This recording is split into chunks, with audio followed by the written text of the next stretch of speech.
أعوذ بالله من الشيطان الرجيم بسم الله الرحمن الرحيم الحمد لله رب العالمين والصلاة والسلام على رسول الله أما بعد السلام عليكم ورحمة الله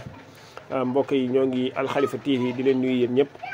di ñaan yàlla subhanahu wa taala yàlla nangul ñu suñu jaamu yàlla su ko defee rek ñu bëgg a ñëw taxaw seetlu rek si kàddu yooyu na xamante ne waajooju na xamante ne waaju bañ bi waaju ñàkk teggin boobu ki ñuy wax yaakaar naa docteur Diallo yëkkati ko jëmale ko si seratul islamiya si wàllu julli ak ñi nga xamante ne ñooy tijaan yi si wasifa bi ñuy wasifa ak wàllu nodd bi yëpp mu ñëw si di ko critiqué man yaakaar naa ne woon nit du toll si dimension boobu dem ba ne moom dafa sonn sax si allahu akbar chaque jour allahu akbar dafa dem ba nee na moom dafa sonn waaw chaque jour di répété mbir boo xamante ne di ko répété moom dafa sonn si loolu nee na une semaine toog na julliwul su ko defee rek mbir bàyyi noonu wax tamit si wàllu ki nga xamante ne mooy noddakat yii di nodd fajar nee na ñooñu ñooñu am na ñoo xamante ne seen baat yu naxar yi balaa may dee ñu naan asalaatu xayru minal nawmi di leen déranger nit di nelaw na koy déranger sa yàlla subhanahu xoolal rek li muy firi mooy ñii di nelaw nelaw mu ne julli moo gën nelaw asalaatu xayru minal nawmi waaw di la wax ni julli moo gën nelaw moom nee na moom ñooñu da nga koy déranger di wax naan ay jugl ay seen baat yu naxar yooyu et puis di yëkkati micro yi di ko wax si kaw mu pare tamit jublu si ñi nga xamante ne mooy tijaani naan Cheikh Ahmed Tidiane xamuloon wasifa suba suba nee na Cheikh Ahmed Tidiane xamuloon loolu waaw xamuloon loolu moom li mu doon def mooy après takkusaan la ko doon def waaw ba pare naan tamit kii li ma gën a naxari mooy kii gën a naxari baat mooy jël di tëj di wax yoo xamante ne kenn xamu ko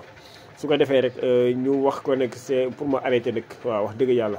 parce que kaddu yi ñaaw na lool jëmale ko si kenn man sax du ma wax sa ko de Tidiane yi waaye li ëpp solo mooy li ñu bokk ñun mooy ñun jullit seen kii ku naan jullit rek il faut ngay julli sa julli doon loo xamante ne képp koo xamante ne mabal na ab ponk rek mooy mabal na ki nga xamante ne mooy saratul islamiya sa yàlla subhanahu wa taala jox ko farata lool ba yonent yàlla muhammad sallallahu alayhi wa sallam mu ne képp koo xamante ne ñëw na yowmal qiyaam ñu xool say julli sa julli baax yàlla subhanahu wa taala du xool leneen beneen jëf boo xam ne def na ko di ko xool kon loolu yàlla yittal na ko lool yàlla jël yonte yàlla muhammad sallallahu alayhi wa sallam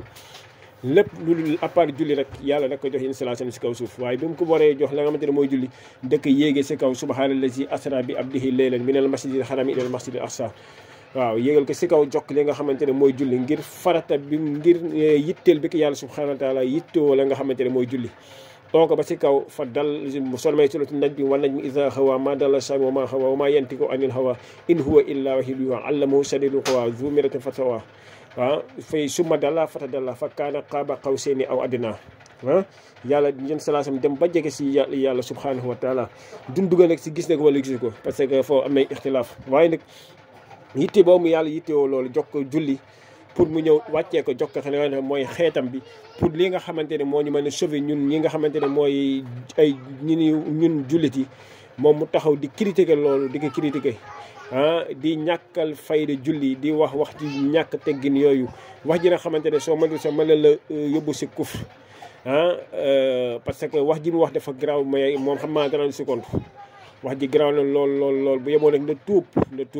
si wax jooju mu wax noonu so di ko wax nag mu moytu lool parce que nag ñi war a wax il faut ñu wax waaw il faut ñu wax waaw ñi war a wax dañu war a wax nag wax dëgg yàlla ñi nga xam ne mooy kilifa yi il faut ñu wax ñu artu ko waxam moom pour mu bàyyi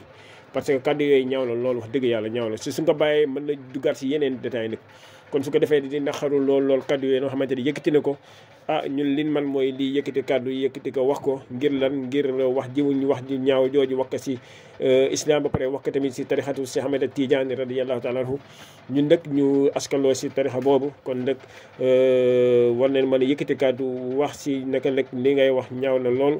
so mi wax waxam bàyyi islam bàyyi la nga xamante ne mooy tarixa yi su ko defee rek di jégalu lool wasalaamualeykum wa rahmatullahi taala wa barakatuhu